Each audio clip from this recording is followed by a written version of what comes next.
जो इंडिया का air defence है वो हमेशा ही तैयार रहता है, जस्ट लाइक इंडियन आर्मी। और जितने भी एरियल टारगेट्स इस लोकेशन से ऊपर गए हैं उन सभी को हमने इफेक्टिवली न्यूट्रलाइज किया है।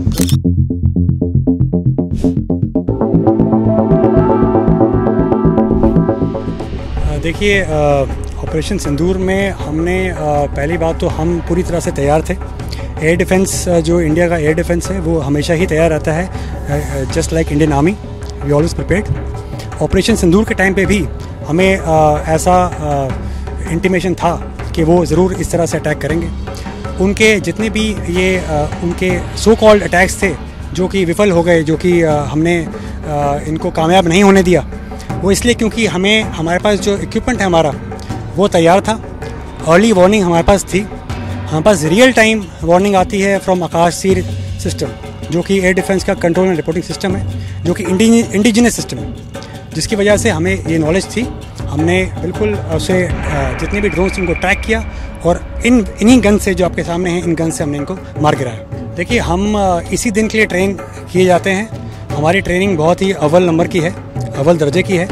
और उस दिन भी हमने अपनी ट्रेनिंग जिससे हमें मिली है, जिस तरह से हमें प्राप्त है, उस तरह से हमने अपने काम किया और इन सब ड्रोन्स को एक एक करके हमने सबको नीचे गिराया। और इनके जो अटैक्स थे, जो सो कॉल्ड अटैक ये लोग करने की कोशिश कर रहे थे, उनको हमने होने नहीं दिया। There was no loss of property और any danger to any equipment which was caused in this area. देखिए, मोराल इंडियन आर्मी का हमेशा से ही हाई था, चाहे ऑपरेशन सिंदूर से पहले हो, ऑपरेशन सिंदूर के साथ हो और आज है। हमेशा हमारा हाई है और इस तरह से हाई रहेगा।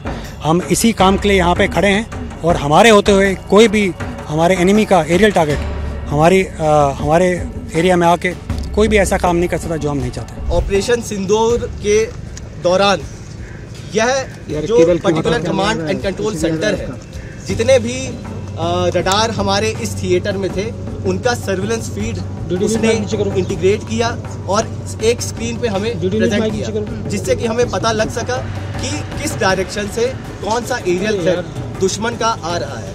उसके बाद जो यहाँ पर एडी कमांडर बैठा था, वह डिसीजन ले पा रहा था कि किस डायरेक्शन से, किस बेयरिंग में, कितने रेंज पे कौन सा टारगेट, हॉस्टाइल टारगेट आ रहा है।